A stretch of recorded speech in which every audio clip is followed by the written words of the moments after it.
हाय दोस्तों, मैं अंकुश शर्मा आपका वेलकम करता हूं मेरे चैनल पर जिसका नाम है फटाफट सक्सेस ज्ञान। दोस्तों, हर एक इंसान को अपने जीवन में मेमोरी पावर बढ़ाने की ज़रूरत है। आपने कभी ना कभी तो महसूस किया होगा इस चीज़ को, तभी आप इस वीडियो को देख रहे हैं। स्पेशली फॉर स्टूडेंट्स, एम्प्लॉयज़, क्योंकि कहीं ना कहीं हमारे जो रिजल्ट्स है हमारे प्रोफेशन में, हमारा काम जो भी हम कर रहे हैं, रिजल्ट इससे ही जुड़े हुए हैं।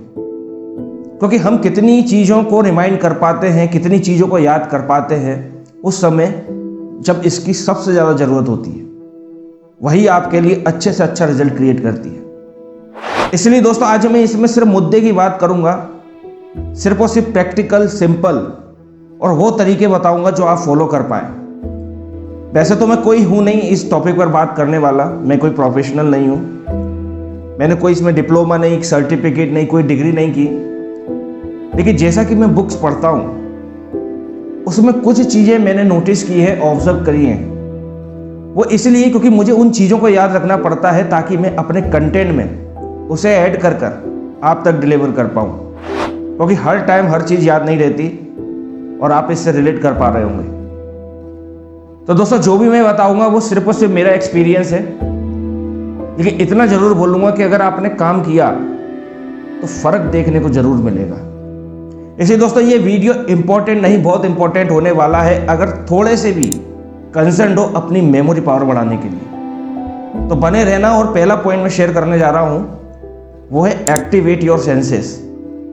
दोस्तों, एक्टिवेट योर सेंसेस का मतलब ये है, पहले तो मैं आपको एक एग्जांपल देता हूँ। दोस्तों, हम जब छोटे थे, स्कूल जाते थे, तब हमसे हमारे जो टीचर्स थे, बड़े थे, और जो पेरेंट्स थे वो ये बोलते थे कि तेज तेज पढ़ तभी याद होगा।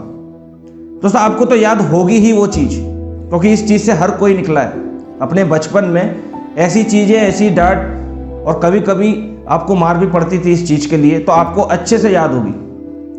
लेकिन दोस्तों, यहाँ पर जो एक मैकेनिज्म काम कर रहा था, एक जो ह्यूमन टेंडेंसी का जो मैकेनिज्म काम कर रहा था, वो ये था कि आप कितने सेंसेस अपने काम में यूज़ कर रहे हैं। इसलिए दोस्तों, ईमानदारी से जवाब देना कि जब भी कभी आप पढ़ते हैं, स्टडीज करते हैं, कोई भी इंफॉर्मेशन रीड आउट कर रहे हैं, कोई भी ऐसी चीज रीड आउट कर रहे हैं जिसको याद रखना आपके लिए बेहद जरूरी है, वहां पर आप मन में ही पढ़ते हैं ना। दोस्तों, आप जल्दी से जल्दी उस चीज को पढ़कर सटपट खत्म कर देते हैं, फिर बोलते हैं याद नहीं हो रहा। दोस्तों, यहीं पर जो मेन केच है वो ये है कि आप अपने एक सेंसेस को यूज में लाते हो, इसीलिए वो चीजें उतनी इफेक्टिव तरीके से आपकी मेमोरी में सेटअप नहीं हो पाती। मन में पढ़ते समय आप जो एक सेंस का यूज करते हैं वो आपकी है आईज, लेकिन यहीं पर आपको दो सेंस और यूज करने हैं, वो आपके ईयर्स और माउथ। वो ऐसे कि जो भी चीज आप रीड आउट करो उसे मुंह से पढ़ो, और वही चीज पढ़ी हुई जब कान को सुनाई देगी ना, तो तीन सेंस काम करेंगे और आपके सबकॉन्शियस माइंड में उस चीज को इस तरह से सेटअप करेंगे कि जब चाहे तब उसे याद कर सके। और यही फॉर्मूला है बचपन में भी पढ़ने का, तेज तेज पढ़ने का। तो दोस्तों, ये तो हो गया मेरा पहला पॉइंट, याद जरूर रखना, फॉलो किया तो फर्क देखने को जरूर मिलेगा। दूसरी बात दोस्तों, कि जब भी कभी कुछ पढ़ रहे हो तो उसमें क्वेश्चंस कीजिए। क्वेश्चंस करने का मेरा मतलब ये है कि या तो आप उस चीज को पढ़ते हुए खुद क्वेश्चन कीजिए, मतलब सेल्फ क्वेश्चन, लेकिन इससे ज्यादा अच्छा तरीका यह है कि आप उस क्वेश्चन को किसी सामने वाले से पूछिए। जैसे कि टीचर हो गए, आपके पेरेंट्स हो गए, मतलब कोई भी फ्रेंड हो गया जो आपके आसपास, जो आपके साथ पढ़ता हो, आपका कलीग हो गया, कोई भी हो जो आपको उस चीज़ का जवाब दे सके। और आपको जवाब ना भी मिले, कोई जवाब ना भी दे, तो भी आपको पूछना है। वो इसलिए क्योंकि जितना मटेरियल आप अपने दिमाग में स्टोर करेंगे उसमें से ये मटेरियल अलग से स्टोर होगा, क्योंकि आपने इसके ऊपर क्वेश्चन पूछा था। दोस्तों, ध्यान कीजिए, कभी ना कभी आपके पास्ट में ऐसा तो हुआ होगा कि आपको कोई चीज़ याद नहीं आ रही, लेकिन वो चीज़ याद आ गई जो आपने किसी से पूछी थी। वो इसलिए क्योंकि आपने इस पर एक एक्स्ट्रा अटेंशन दिया था।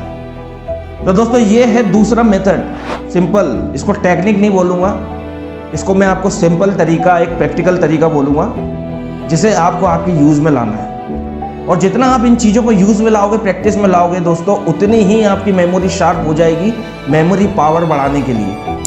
दोस्तों, तीसरा ये है कि जब भी आप कभी किसी चीज़ को पढ़ें तो आप खुद को एक ऑटो सजेशन देते जाएं, एक ब्रेक लेकर। कैसे, एक एग्जांपल शेयर करता हूं मैं आपके लिए।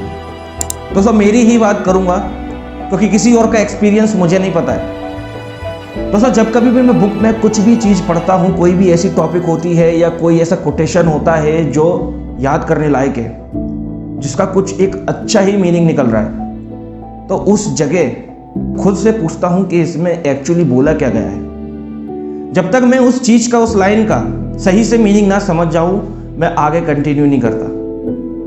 दोस्तों इससे ये होता है कि जब भी ऑटो सजेशन देते हैं ना, तो आप एक चीज को डबल बार ट्रिपल बार रिमाइंड करते हैं, तो वो डबल बार ट्रिपल बार फीड होती है आपके दिमाग में, उन चीजों के बजाय जिसको आपने सिर्फ एक बार पढ़ा है, एक बार देखा है। तो दोस्तों ये थे मेरे सिंपल, प्रैक्टिकल और वो तरीके जिन्हें सच में आप अप्लाई कर सकते हैं। दोस्तों वैसे तो आपने YouTube पर काफी सारे वीडियोस देखे होंगे मेमोरी पावर बढ़ाने के लिए, लेकिन आपको वहां पर एक टेक्निकल, एक मेडिकल लैंग्वेज में फंसा दिया जाता है और जिस चीज़ को लेने आप आए हैं उस वीडियो में से उसे ले ही नहीं पाते। क्या केमिकल रिलीज हो रहे हैं, क्या हो रहा है, क्या नहीं हो रहा है, आपको उससे क्या मतलब, आपको तो आपके मुद्दे की बात चाहिए ना। तो दोस्तों वही मुद्दे की बात मैंने इस वीडियो में करने की कोशिश करी है और सिर्फ 3 सिंपल और प्रैक्टिकल तरीके मैंने आपके लिए बताए। तो दोस्तों अगर वीडियो अच्छा लगा हो, वीडियो में से कुछ भी समझने को मिला हो, कोई भी चीज़ ऐसी हो जो आपके दिमाग में क्लिक कर गई हो, वीडियो को लाइक कर देना और शेयर कर देना अपने दोस्तों के साथ, अपने क्लासमेट के साथ, अपने कलीग्स के साथ, ताकि जो भी इंसान इस चीज़ से जुड़ रहा है, जो कहीं ना कहीं थोड़ी सी मेहनत कर रहा है और थोड़ा सा भी चाहता है कि उसकी मेमोरी पावर बढ़े, तो वो अपने रिजल्ट को अच्छा बना सकता है, तो ये वीडियो काम आ सकता है। तो दोस्तों चलता हूँ, मिलता हूँ एक ऐसे ही वीडियो में कुछ मोटिवेशनल वीडियो लेकर या कुछ इन्फॉर्मेशनल, जो आपकी ज़िंदगी को एक अलग डायरेक्शन दे सके और आपकी ज़िंदगी को और बेटर बना सके। तब तक के लिए दोस्तों थैंक यू एंड जय हिंद।